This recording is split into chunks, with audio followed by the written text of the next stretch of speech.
In the Kamen Rider franchise, there are a number of staples that a toy line will have to sell during the year. There will always be a belt of some kind, and in the modern era, that belt will interact with a gimmick item that is featured throughout the rest of the toy line. There will also most likely be an action figure line of some kind. And while Rider's companion series Super Sentai has long focused its figure line on vinyl figures only until the 2020s, which is also something that Rider has a staple in, the Kamen Rider toy line also often include a gimmick action figure line, where the main gimmicks of a series interact with the drivers to recreate the henshin sequences seen in the show. Gimmick figure Kamen Rider lines recreate the transformation itself of the suits, or the ability of riders to change their forms. Ever since Kamen Rider Decade's toy line, when the Shochaku henshin figures were spun off into the ever so popular and still continuing today SH Figuarts toy line, there has been some sort of gimmick figure line to replace it every single year in the main toy line. Decades included the Final Form Ride figures, which allowed for the legend riders in the show to transform into whatever weapon or creature that the Final Form Ride attacks powered them to do. The double form change figures actually allowed for the half-and-half detective Kamen Rider Double to swap between his Gaim memory forms, and the O's Combo Change series, the OCC, did the same for O's core medals. Forze had the Forze Module Change series, the FMCs, and Wizard had the unfortunately named WAP series, the Wizard Action Please series, which is a very unique one, as in it did not have a figure, gimmick, armor swap, or form swap component, and were essentially just budget action figures. Throughout all of these toy lines, they would be somewhat comprehensive. Now, not everything would get a figure, like Kamen Rider Eternal or Skull never got released in the WFC, and Nadeshiko never appeared in the FMC. It was never assumed that these lines would do more than the main rider, the secondary rider, some power-ups, and maybe an extra release or two. However, in 2013, the newest Kamen Rider series was going to be Kamen Rider Gaim, and the first toy listings for it showed up in July of that year, and showed that things might be a little bit different this time around. These leaked toy catalogs showed that the new basic figure toy line would be known as the Arms Change series. In Kamen Rider Gaim, the different forms achieved with the Lockseed gimmicks would be known as arms.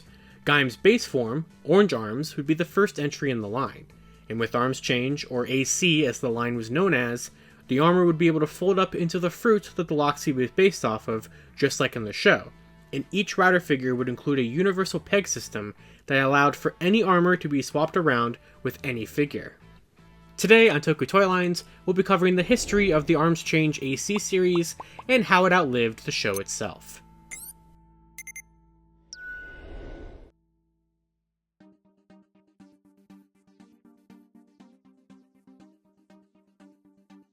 The first release in the Arms Change series released in early October 2013, alongside the first batch of products at the start of Kamen Rider Gaim. AC01, Gaim Orange Arms, of course included the Orange Arms piece for the armor, the Muso Saber that could be holstered on his belt, and the Orange Arms Daidaimaru that the form used. Each figure at the time retailed for a little under 3,000 yen, which compared to Figuarts or other rider figure lines, was a decent deal for what they could do. It wouldn't be long until Gaim had someone to swap armor with, as AC02 introduced the secondary rider of the series, Kamen Rider Baron. Baron featured his banana arms with the Banana Spear, and this allowed for fans to recreate the Toyline exclusive form of Baron using orange arms, and Gaim using banana arms from episode 12 of the show. One of the best features from both a cost and accuracy perspective was giving each rider an unpainted Sengoku driver. This allowed for the swapping armor gimmick to work without having to worry about the color of the Lockseed not matching. And since they didn't paint it, they were able to focus on some other little things, like some nice metallic paint on the banana arms. In mid-November, it brought with it AC03 with Kamen Rider Ryugen Budo arms, the tertiary from the series, including the Budo Ruho. By this point, 3 of the main 5 advertised riders for Kamen Rider Gaim had been released, so there was plenty of figures, but not a lot of armors to use them with, and that's where the next set, AC04, came in. This release was only armors, being the Pine Arms and the Ichigo Arms, and since these did not include figures, they were around 2,000 yen apiece. And weapon-wise, they had the Pine Iron and the Ichigo Kurenai. To round out 2013 in December, the final of the main 4 riders, Kamen Rider Zangetsu, was released as AC05, around the time of the character's first on-screen transformation in the series, despite having been in the show for a couple of months at that point. This release included the melon arms, of course, with another Muso saber the same as Gaim's, and the melon defender weapon. AC06 introduced the Mango and Kiwi arms with the Mango Punisher and the Kiwi Gekurin, which was advertised as a set to go with the recently released Ryugen, Baron, and of course Zangetsu as well. He used some of these sometimes. Also from the first quarter toy listings and catalog was the first few additional toys that worked with the AC line. In the past, such as Wizard and Forze before it, some deluxe toys also had the functionality with their figure line. In this case, it was seen with the Sakura Hurricane and Rose Attacker bikes. In the show, these were special lock seeds that when activated grew into the main vehicles for Gaim and Baron, though other riders did also occasionally use them as well. To replicate this feature, these were released as lock seed sized toys that could fit into the deluxe Sengoku driver, and then they could also be transformed into bikes that were scaled for the arms change figures. The other toy that was built for arms change functionality was the deluxe Suika arms, the counterpart to the Power Dizer or Wizard Dragon from years past. This toy could be transformed from Odama mode, Gyro mode, and Yore mode, and if you didn't have any arms change figures, a very basic arms change body was included that lacked articulation, but could still use the armors from the toy line. Additional riders Gridon, Kurokage, and Bravo had been added to the show pretty early on, and due to the CGI used during the transformation sequences for riders such as Bravo's Durian arms with all of its spikes, made it unclear if Bandai planned to actually make figures of those guys, and if they did, how would they be done? Early on into the show airing in October 2013, there was the listings and leaks for the second quarter toy catalog. This showed off more arms change figure releases such as AC07, which would bring not only Kamen Rider Gridon and his Donguri arms and Donkachi weapon to the line, but would also be a combo set with the next lock vehicle known as the Dandyliner. Following the same structure as AC07, AC09 would include Kamen Rider Kurokage with the Tulip Popper and his Kagematsu. Now Arms Change 08 would be the first of the Energy Rider suits Kamen Rider Zangetsu Shin, with his Melon Energy arms and the Sonic Arrow. And Arms Change 10 would be Gaim's first main power-up form with the Jimba arms, but this was silhouetted out in the catalog, it was a little too early. This second quarter toy catalog would also show off movie toys for the upcoming Gaim and Wizard Movie War Sengoku Battle Royale, belonging to Kamen Rider Bujin Gaim, and the overall introduction of the Energy Riders would show off Kamen Rider Sigurd and Marika at the toy listings, but no arms change figures in sight for any of these three riders. The movie war itself would bring with it the release of Arms Change EX, which was very similar to the armor sets of 4 and 6, but this included 4 armors this time, one for each of the main 4 riders, with these being the Wizard, Forze, O's, and Double armors. And with the movie releasing in theaters at the end of 2013, and the main antagonist already getting merch in form of a Lockseed faceplate set and an EX vinyl release, Bujin Gaim was truly a missing piece for representation in Arms Change.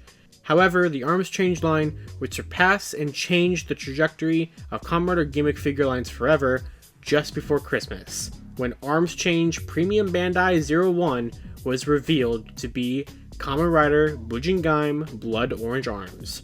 Set to be released in May of 2014, and include the exact repainted orange arms that anyone would expect from the first figure release. This would be about 1,000 yen more than the typical figure releases for the line. But that wasn't it for Arms Change Premium Bandai. It was already so rare to see the main figure line get upgraded or built upon with premium releases. It had happened before with some figure releases such as the Forze Module Chain Series display of modules, but it was even more rare for it to happen more than once. Bujin Gaim's pre-order page ended with a silhouette tease for an ACPB02, this time belonging to Kamen Rider Bravo. Arms Change Premium Bandai would actually go on to outlive the original Arms Change line, bringing many more additional Gaim characters to life with it. A month after these announcements, in January of 2014, renders would be shown off for Kamen Rider Bravo, and pre-orders launched for him in February for a July release. He would also cost a little bit more than Bujin Gaim, by about 500 yen. While the line was dipping its toes into the premium line, this did not mean that the retail line was over though. Also in December was the third quarter toy catalog leak for Gaim, and this included his newest form, the Kachidoki arms, which of course slotted right in as Arms Change figure release number 11, with the DJ gun being silhouetted. bringing the line to 11 main numbered releases, tied it with Wizard's line for the most retail releases for one of these gimmick figure lines. And so that meant more had to be on the way. The Energy Riders would continue to get their releases, with Arms Change 12 being Kamen Rider Duke and his Lemon Energy arms, which would include the same Sonic Arrow as Zangetsu Shin and Jimba Gaim before it. Once the Brava pre-orders had launched in February, it was time to tease another Arms Change Premium Bandai release, with ACPB03 becoming the first Arms Change 2-pack release to finish up the Energy Riders with Kamen Rider Sigurd Cherry Energy arms and Kamen Rider Marika Peach Energy arms. Being the first and only female body mold in the line, it still allowed for armor swaps, which was very, very cool. Just as Bravo before them, an actual first look at these figures would come a month later with colored renders. And by this point, AC-10 had already been released, the Jimba armor, which meant it was no longer silhouetted out. And here was where Arms Change continued to allow for the creation of toy-exclusive forms, but in a bit of a different way. As we discussed, AC-10 was Gaim's Jimba arms, an armor that was symmetrical on all sides in order to be rotated around and changed to showcase either Jimba Lemon, Jimba Cherry, Jimba Peach, or even a Jimba Melon arms. However, Jimba Melon was a form that was never seen on screen, but it was something that Arms Change brought to life, Figure Arts eventually brought to life, and even Soto Chronicle eventually brought to life, so it's the most toy-heavy form that never actually existed. And speaking of those silhouetted out figures from the toy catalogs, Arms Change 11, his Kachidoki arms, released in March 2014, and featured a brand new Gaim undersuit body just as the Jimba release had. Kachidoki was the most involved armor piece in the line, with such a bulky armor that still is able to fold up into an orange. It also included two versions of the DJ gun, one to attach to the Muso Saber, and also had the feature of removable flags to use as weapons. By the end of April, pre-orders would launch for the Sigurd and Marika set, with a September 2014 release. Both riders would have their armors and Sonic Arrows, and of course, as tradition at this point, the page would end with a tease for the next premium release, with ACPB04 going to Kamen Rider Knuckle and his Kuruyumi arms. He would be fully revealed only a month later, with pre-orders launching for an October release.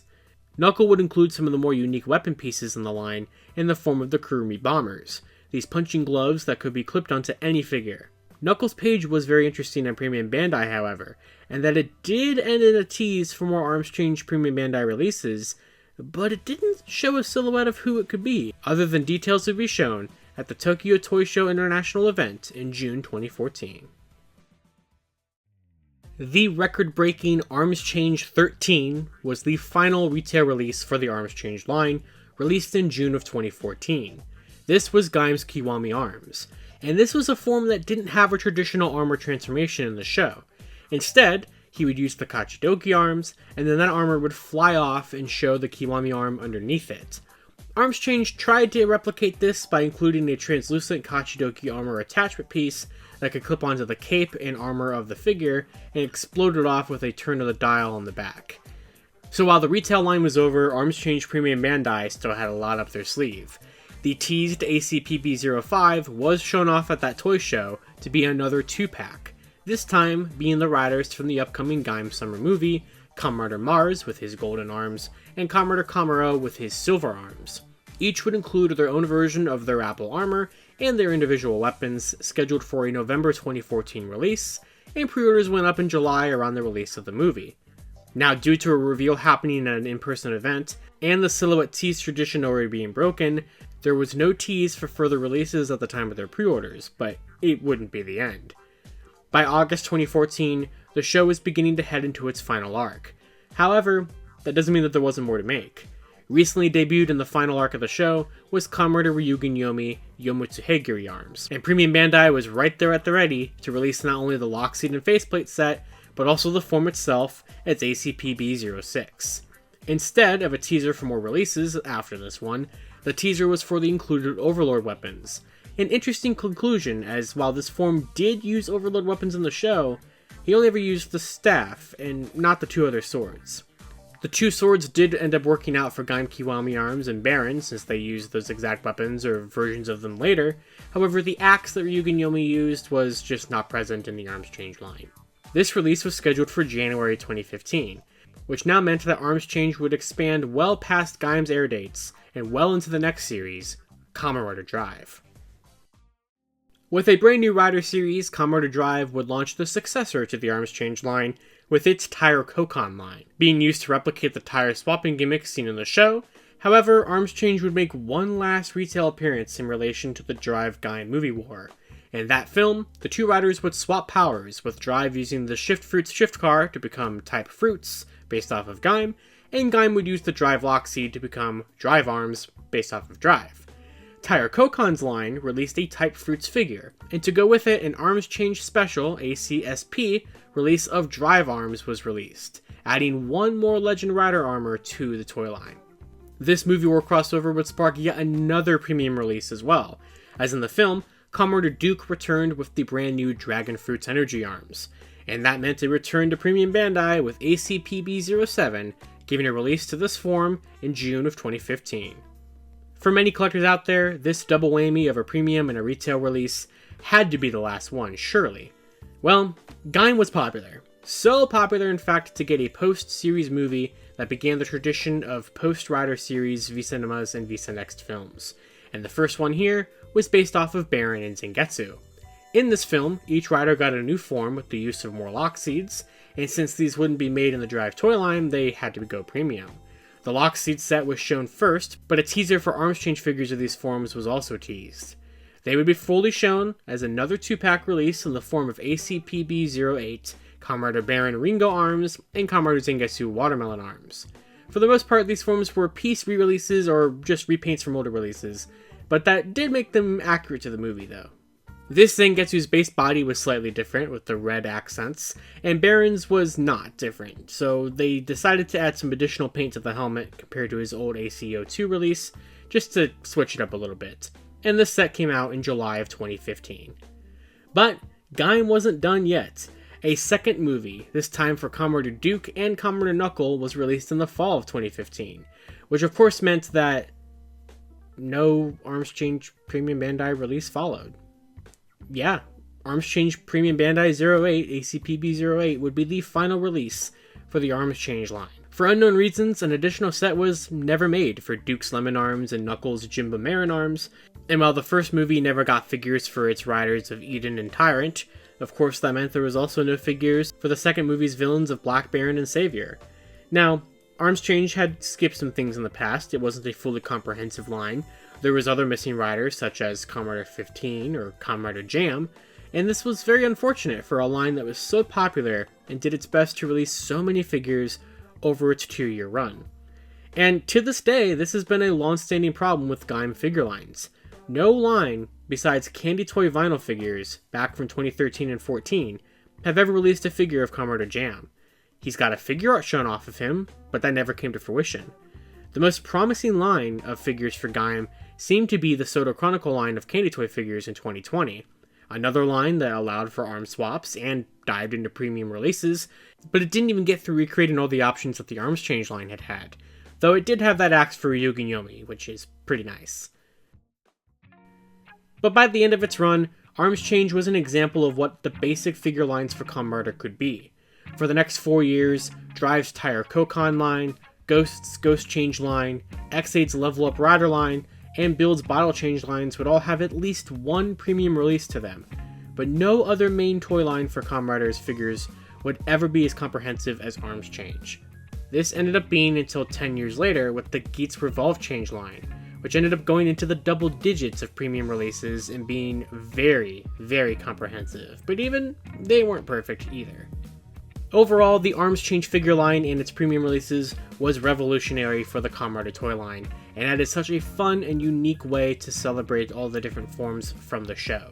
And with all of that, I'd like to thank you all for watching this episode of Toku Toylines. Until next time, please leave a comment down below about the Arms Change figure line. Did you collect them? Which ones did they skip would you have wanted them to actually make? Be sure to like this video for more episodes of Toku Toylines in the future, and subscribe for more Kamen Rider content here on Toku Topics. You can follow me on Twitter with these accounts up on the screen right now, and if you'd like to support the channel even more, you can become a channel member here on YouTube, or a Patreon member today and join all of these wonderful names that are scrolling across the screen right now. Until next time, thank you all for watching, and I'll see you later on Toku Toylines.